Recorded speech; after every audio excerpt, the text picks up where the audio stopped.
নমস্কার বন্ধুরা, welcome to Rupa's food story চ্যানেলে তোমাদের জানাই অনেক অনেক স্বাগত। আজকে করে দেখাবো এক বাটি আটা দিয়ে দারুণ মজার ফোলা ফোলা একদম পুর ভরা রুটি। এই রুটিগুলো কিন্তু বন্ধুরা একদমই আলাদা। প্রত্যেক দিন একঘেয়ে রুটি খেতে যখন ভালো লাগে না, ঝটপট বানিয়ে নিতে পারো এরকম দারুণ মজার পুর ভরা রুটি। খেতে লাগবে পুরো পাউরুটির মতন। চলো তাহলে ঝটপট দেখে নাও আজকের রেসিপি। এখানে এক বাটি আটা নিয়ে নিয়েছি। তোমরা চাইলে ময়দা দিয়েও করতে পারো, তবে আটাটা হয় বেশি স্বাস্থ্যকর। স্বাদ অনুযায়ী আটার মধ্যে লবণ দিয়ে দিয়েছি, আর একটু স্বাদ আনার জন্য দিয়ে দিলাম 1.5 চামচ মতন চিনি। আর এখানে রুটিটাকে ফোলানোর জন্য আমরা এখানে ব্যবহার করব বেকিং পাউডার। বেকিং পাউডার এখানে 1/2 চামচের একটু বেশি নিয়ে নিয়েছি। আর রুটিটাকে আরও সফট নরম করার জন্য দিয়ে দিয়েছি 3 চামচ মতন টক দই।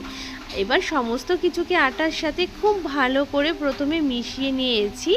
তারপর হালকা উষ্ণ গরম জল দিয়ে আটাটাকে খুব সুন্দর করে মেখে নেব। আজকের আটা মাখাটা কিন্তু বন্ধুরা একটু নরম হবে। প্রত্যেক দিন আমরা যেভাবে আটা মেখে থাকি বন্ধুরা রুটি করার জন্য, তার থেকে অনেকটাই এই আটাটাকে আজকে আমরা নরম করে কিন্তু বন্ধুরা মেখে নেব। তোমরা দেখতে থাকো পুরো ভিডিওটা, খুব ভালো লাগবে, ভীষণ মজার একটা ভিডিও। আর কোথাও স্কিপ করো না, তাহলে কিন্তু বুঝতে পারবে না এবং বাড়িতে বানাতে গেলেও কিন্তু ঠিক মতন হবে না। দেখো আমি কতটা নরম করে আটাটাকে মেখে নিয়েছি, আর আমার হাতে কিন্তু বন্ধুরা দেখো লেগে যাচ্ছে। কিন্তু এইভাবে কিন্তু আমাদের আটাটা কিন্তু সুন্দর করে মেখে নিতে হবে। এরপর আমরা এটাকে কি করব, হাতে একটু সাদা তেল নিয়ে তারপর সেই তেলটাকে সারা আটার মধ্যে কিন্তু মাখা আটার মধ্যে খুব ভালো করে তেলটাকে মাখিয়ে দিলাম। মাখিয়ে দিয়ে এই আটাটা কিন্তু আমাদের রেস্টে রেখে দিতে হবে। রেস্টে আমরা রেখে দিলাম। এদিকে বাকি কাজগুলো করে নিচ্ছি। এখানে আমরা পুর তৈরি করব, তার জন্য কড়াই বসিয়ে দিয়েছি। কড়াইতে দিয়ে দিয়েছি সাদা তেল। সাদা তেলটাকে দিয়ে খুব ভালো করে প্রথমে গরম করে নেব। এখানে কিন্তু খুবই অল্প সামান্য তেল দিয়েছি। খুব সামান্য তেলে আজকে রেসিপিটা তৈরি করব। একটা হেলদি রেসিপি তৈরি হবে। 2 চামচ মতন তেল দিয়েছি দেখো। আর দিয়ে দিলাম এখানে গ্রেট করা আদা আর লঙ্কা কুচি। ঝালটা তোমরা তোমাদের পছন্দ অনুযায়ী দিয়ে দেবে। তারপরে দিয়ে দিয়েছি আদাটাকে 2-3 মিনিট একটু নাড়াচাড়া করার পর দিয়ে দিলাম পেঁয়াজ কুচি। এখানে আমি মাঝারি সাইজে 2টো পেঁয়াজ কুচি করে নিয়েছি। সেই পেঁয়াজ কুচি দুটো কিন্তু এখানে দিয়ে দিয়েছি।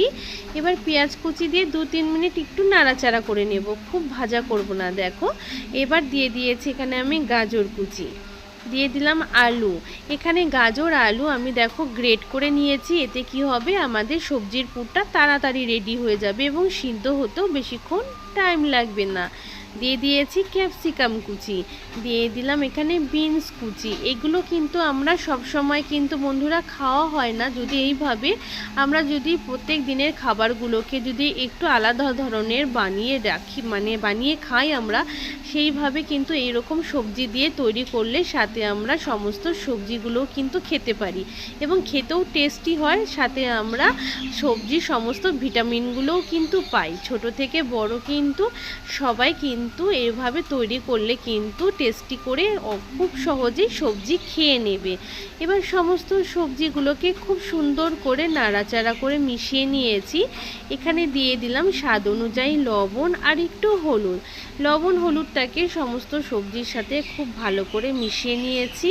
মিশিয়ে নিতে হবে খুব ভালো করে আমাদের, যাতে লবণ হলুদটা সমস্ত সবজির মধ্যে খুব ভালো করে মিশে যায়।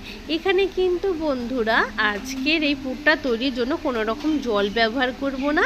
জল ছাড়াই কিন্তু সবজি আর থেকে যেটা জল বেরোবে সেই জলে আজকের আমাদের সবজিটা সেদ্ধ হবে। তার জন্য কিন্তু গ্যাসের ফ্লেমটা অবশ্যই লোতে রেখে আমরা ঢেকে রেখে দেব 5 থেকে 7 মিনিটের জন্য। 5 মিনিট রাখলেই হবে, তাতেই দেখবে বন্ধুরা আমাদের সবজি কিন্তু খুব সুন্দর সেদ্ধ হয়ে যাবে। আর কিন্তু গ্যাসের ফ্লেমটা রাখতে হবে একদমই লোতে। তাহলে কিন্তু আমাদের সবজি খুব সুন্দর সেদ্ধ হয়ে যাবে। এবার সমস্ত সবজিটাকে খুব ভালো করে নেড়ে চেড়ে নিতে হবে। সমস্ত সবজিটাকে খুব ভালো করে নেড়ে নেওয়ার পরে এখানে দিয়ে দিচ্ছি একটু মশলা। টেস্ট করার জন্য দিয়ে দিলাম হাফ চামচ মতন দেখো জিরে গুঁড়ো, হাফ চামচ মতোই ধনিয়া গুঁড়ো, আর দিয়ে দিলাম গরম মশলার গুঁড়ো। গরম মশলা গুঁড়োটা একটু বেশি দিতে হবে, তাহলে সুন্দর একটা সেন্ট হবে সবজির থেকে। আর দেখো এখানে দিয়ে দিলাম স্বাদের জন্য একটু চিনি। চিনিটা যদি তোমরা কেউ অপছন্দ করো তাহলে এটা বাদ দিতে পারো।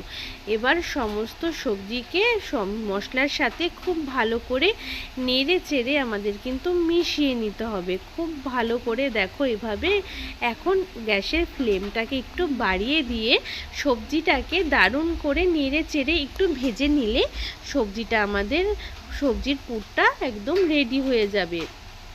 গ্যাসের ফ্লেমটা কিন্তু এভাবে হাইতে রেখে একটু নাড়াচাড়া করে নেব, তাহলেই খুব সুন্দর হবে। আর নামানোর আগে যদি হাতের কাছে ধনিয়া পাতা কুচি থাকে তো অবশ্যই একটু ধনিয়া পাতা কুচি এখানে দিয়ে দিতে পারো, তাতেও কিন্তু খুব সুন্দর কিন্তু একটা সেন্ট বেরোবে। আমি এখানে দেখো ধনিয়া পাতা কুচি আমার হাতের কাছে ছিল, তা দিয়ে দিয়েছি। আর তোমরা যদি এটা নিরামিষের দিন রান্না করো তাহলে পেঁয়াজটা বাদ দিলেই রেডি হয়ে গেল একটা নিরামিষ রেসিপি। দেখো এখানে এবার ধনিয়া পাতা কুচিটা দিয়েও কিন্তু খুব ভালো করে নেড়ে চেড়ে কিন্তু মিশিয়ে নিচ্ছি। এইভাবে কিন্তু আমরা সুন্দর করে এই সবজির পুরটা কিন্তু রেডি করে নেব। আর খেতেও কিন্তু এই সবজির পুরটা কিন্তু বন্ধুরা খুবই ভালো লাগবে, ভীষণ টেস্টি লাগবে এই সবজির পুরটা। দেখো সবজির পুর আমাদের একদম রেডি। এবার এটাকে একটা থালাতে নামিয়ে ঠান্ডা করে নেব। থালাতে নামিয়ে রেখেছি, এবার ঠান্ডা হয়ে যাবে। এইদিকে আমরা যে আটাটা মেখে রেখেছিলাম সে আটাটা দেখো খুব সুন্দর কিন্তু একটু ফুলেও গেছে আটাটা। এবার আটাটাকে হালকা করে হাত দিয়ে একটু মেখে আমরা এটার থেকে লেচি বার করে নেব। তোমরা যেরকম সাইজের বানাতে চাও সেই অনুযায়ী এখানে লেচি করে নেবে। তা আমিও দেখো এখানে সুন্দর করে লেচি করে নিচ্ছি আটার থেকে। তবে লেচিগুলো একটু বড় রাখবে, তাহলে রুটিগুলো বেশ দেখতে সুন্দর লাগবে। আমি দেখো এখানে এক বাটি আটার থেকে 6টা লেচি বার করে নিয়েছি। এবার লেচিগুলোকে হাত দিয়ে দেখো এভাবে সুন্দর করে গোল করে নেব, যেভাবে রুটি বেলা বা লুচি বেলার সময় গোল করে থাকি। এবার দেখো একটা লেচি নিয়ে নিয়েছি। এবার এই লেচিটাকে আমরা একটু শুকনো আটা মাখিয়ে নেব। শুকনো আটা মাখিয়ে নিতে হবে, তেল দিয়ে কিন্তু বেলবে না, শুকনো আটা দিয়েই করবে। তারপরে দেখো রুটি বেলে নেব। ছোট্ট করে একটা রুটি বেলবো, খুব বেশি বড় না, ছোট্ট একটা। প্রথমে আমাদের হালকা হালকা করে বেলতে হবে, যেহেতু আটাটা আমাদের অনেকটাই নরম, তাই হালকা হালকা করে বেলে ছোট্ট একটা রুটি তৈরি করে নেব। প্রথমে খুব বেশি বড় করতে হবে না, এরকম একটা ছোট রুটি কিন্তু আমরা তৈরি করে নিয়েছি। এবার এই রুটির মাঝখানে যে পুরটা রেডি করে রেখেছি সেই পুরটা দিয়ে দেব। দেখো এইভাবেই সুন্দর করে একটু বেশি করে দেবে পুরটা, তাহলে খেতে কিন্তু খুব ভালো লাগবে। দেখো মাছ বরাবরই দিতে হবে পুরটা আমাদের। এবার পুরটাকে সুন্দর করে মাঝখানে দিয়ে দিয়েছি। দেখো এবার আমাদের রুটিটাকে এইভাবে এইরকমই মোটা রাখবে রুটিটা। দেখো তারপর এইভাবে যেভাবে আমরা মোমোর ভাঁজ করে থাকি সেই অনুযায়ী এরকম করে আমাদের রুটিটাকে সুন্দর করে এইভাবে ভাঁজ করে নিয়ে মুখটা সুন্দর করে চেপে দেব। হাতে যদি লেগে যায় আটাটা তাহলে হাতে একটু শুকনো আটা নিয়ে নেবে, তারপরে সুন্দর করে আটকে দেবে। ব্যাস এইভাবে আটকে দিয়ে তারপর হাতে করে একটু চেপে চেপে নিয়ে সুন্দর করে আমাদের একটু গোল করে নিয়ে এইভাবে দেখো হাতে সুন্দর করে একটুখানি চেপে চেপে নিয়ে গোল করে নিয়ে আর উপর থেকে হালকা করে একটু চাপ দিলেই সুন্দর একটা রুটি আমাদের রেডি হয়ে গেল। আর রুটিগুলো এরকমই কিন্তু একটু মোটা মোটাই থাকবে। দেখো আরেকটাও তোমাদের বোঝার সুবিধার্থে করে দেখাচ্ছি। একইভাবে আমি আটার লেচির মধ্যে এইভাবে শুকনো আটা আমি ভরিয়ে নিয়ে তারপর একটা ছোট্ট রুটি কিন্তু বেলে নেব। আর খুব হালকা হালকা করে আমাদের বেলতে হবে কিন্তু। দেখো আমাদের একটা ছোট্ট রুটি কিন্তু তৈরি করে নিয়েছি। এবার এর মধ্যে আবার মাঝখানে আমরা সবজির পুরটা ভরে নেব। মাঝ বরাবরই পুরটাকে রাখবো, যাতে আমাদের মানে এটাকে আমরা যখন ভাঁজ করবো বা রুটিটাকে আমরা তখন যাতে অসুবিধা না হয় কোনো। দেখো এইভাবে মাঝখানে পুরটাকে সুন্দর করে দিয়ে দিয়েছি। এবার রুটিটাকে আমাদের সুন্দর করে আবার মোমো যেভাবে আমরা করে থাকি সেইভাবে কিন্তু রুটিটাকে এইভাবে ধরে সমস্ত মুখগুলো কিন্তু আমরা বন্ধ করে দেব। রুটি দেখো এইভাবে ধরে সুন্দর করে হাত দিয়ে নিয়ে চেপে দিলেই আটকে যাবে। আর দেখো তারপর আবার হাতের মধ্যে এভাবে সুন্দর করে ঘুরিয়ে নিয়ে গোল গোল করে নিলেই আমাদের একটা রুটির শেপ কিন্তু সুন্দর চলে আসবে। আর খুব আলতো হাতে মানে আস্তে ধীরে কাজটা করবে, যাতে রুটিটা আমাদের অনেকটাই নরম, যাতে ছিঁড়ে না যায়। আর পেছনের সাইডগুলো এরকম হাত দিয়ে একটু চেপে নিলেই হয়ে যাবে। ব্যাস এইভাবে দেখো হাত দিয়ে সুন্দর করে নিচ্ছি। আর একটু চেপে নিলে উপর থেকে ব্যাস একটা রুটির শেপ চলে আসলো।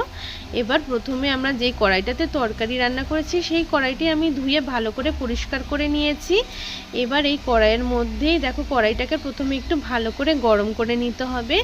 তারপর গরম হয়ে গেলে কড়াইটাকে একদম মিডিয়াম ফ্লেমে রেখে আমরা রুটিগুলো এখানে দিয়ে দেব। তোমাদের কড়াই যদি বড় হয় 3টে বা 4টে রুটিও দিয়ে দিতে পারো। আমি এখানে 3টে করে রুটি দিচ্ছি। 3টে রুটি দিয়ে দিলাম প্রথমে, দিয়ে এবার দেখো আমরা একদম লো ফ্লেমে রেখে এটাকে আমরা ঢেকে রেখে দেব 5 থেকে 7 মিনিটের জন্য। তারপর ঢাকাটা খুলে নেব। দেখবো আমরা, দেখো রুটিগুলো কত সুন্দর দেখো ফুলে উঠেছে, আগের থেকে কিন্তু অনেকটাই ফুলে উঠেছে রুটিগুলো আমাদের। এবার সুন্দর করে রুটিগুলোকে কিন্তু আমরা উল্টে দেব। দেখো খুব সাবধানে আস্তে আস্তে করে রুটিগুলোকে উল্টে দেবে। আর রুটিগুলো কত সুন্দর দেখো কড়াই থেকে ছেড়েও যাচ্ছে, লেগেও কিন্তু যাচ্ছে না কোনো রকম। কিন্তু আমরা এখানে বন্ধুরা তেল কিন্তু ব্যবহার করিনি, একদম বিনা তেলে এত সুন্দর এরকম রুটি কিন্তু আমরা তৈরি করে নেব। রুটিগুলোকে উল্টে দিয়ে আবার সুন্দর করে ঢেকে রাখবো 5 মিনিটের জন্য। 5 মিনিট পরে আবার ঢাকাটা খুলে নিয়ে রুটিগুলোকে উল্টে নেব। দেখো এইভাবে খুব সুন্দর করে আস্তে আস্তে কিন্তু রুটির ওপরে রং ধরেছে। আর তোমাদের কিন্তু এই সময় গ্যাসের ফ্লেমটা অবশ্যই কিন্তু লোতে রাখতে হবে, গ্যাসের ফ্লেম কিন্তু বাড়ানো যাবে না, তাহলে রুটিগুলো একদম পুড়ে যাবে, কিন্তু রুটিগুলো কাঁচা থেকে যাবে। এইভাবে গ্যাসের ফ্লেমটা লোতে রেখে কিন্তু আমরা রুটিগুলোকে সুন্দর করে তৈরি করে নেব। আবারও কিন্তু আমরা গ্যাসের ফ্লেমটাকে লোতে রেখে রুটিগুলোকে ওপর পিঠটা আরও কিছুক্ষণ হবে তাই উল্টে দিয়ে রুটিগুলোকে ঢেকে রেখেছি। দেখো এবারও কিন্তু তারপর আবার কিন্তু 5 মিনিটের জন্য রুটিগুলোকে উল্টে দিয়েছিলাম। ঢেকে রাখার পরে দেখো রুটিগুলোর ওপরটাও কিন্তু সুন্দর একটা রং ধরেছে। এইভাবেই কিন্তু আমরা রুটিগুলোকে একটু ওলট পালট করে একটুখানি করে এপিট ওপিট করে নিলেই কিন্তু আমাদের রুটিগুলো একদম পারফেক্টভাবে রেডি হয়ে যাবে। এবার কিন্তু আর রুটিগুলোকে আর ঢেকে রাখতে হবে না, জাস্ট একটুখানি এপিট ওপিট করে নিলেই আমাদের রুটিগুলো ভাজা একদম রেডি। দেখো কত সুন্দর ওপর থেকে কালার চলে এসছে, একদম রুটিটা পুরো পারফেক্টভাবে রেডি হয়ে গেছে। আমি এবার দেখো সমস্ত রুটিগুলো এইভাবেই বানিয়ে নেব। তারপর দেখো তোমাদের প্লেটে আমি সার্ভ করে দেখাচ্ছি কত সুন্দর হয়েছে। দুদিক থেকেই কিন্তু সুন্দর করে রুটিটা ভাজা হয়েছে, আর একদম কোনো রকম তেল ছাড়াই কিন্তু এইরকম পুর ভরা ফোলা ফোলা রুটিগুলো বানিয়ে নিতে পারো। একঘেয়ে রুটি খেতে যখন আর ভালো লাগে না, ঝটপট বানিয়ে নেবে এই ধরনের পুর ভরা রুটি, খেতে কিন্তু অসাধারণ লাগবে। একটা খেয়ে কিন্তু কিছুতেই মন ভরবে না। তোমাদের একটা রুটি চলো আমি ভেঙে দেখাচ্ছি। দেখো ভেতরে তো এরকম পুরে ঠাসা, আর রুটিগুলো ভেতর থেকেও কিন্তু সুন্দর সেদ্ধ হয়ে গেছে। তাহলে বন্ধুরা আজকের ভিডিওটা নিশ্চয়ই তোমাদের কাছে খুব ভালো লাগবে। ভালো লেগে থাকলে প্লিজ এই ছোট বন্ধুর চ্যানেলটাকে অবশ্যই একটু সাপোর্ট করো। অবশ্যই ভিডিওটাতে একটা লাইক করো, তোমাদের একটা লাইক আমার জন্য অনেকটাই দামি। আর ভিডিওটা তোমরা তোমাদের ফ্যামিলি, বন্ধু এবং নিজেদের বন্ধুদের মাঝে শেয়ার করে দিও। আর আমার চ্যানেলে নতুন বন্ধু হলে অবশ্যই চ্যানেলটা সাবস্ক্রাইব করে বেল বটনটাকে প্রেস করে অল বটনে ক্লিক করে দিও, যাতে আমার ভিডিওর সমস্ত নোটিফিকেশান তোমার কাছে চলে যাবে, তুমি সমস্ত ভিডিও দেখতে পারবে। আবার নতুন ভিডিওর সাথে তোমাদের সাথে দেখা হবে। তোমরা খুব ভালো থেকো, সুস্থ থেকো, বাই।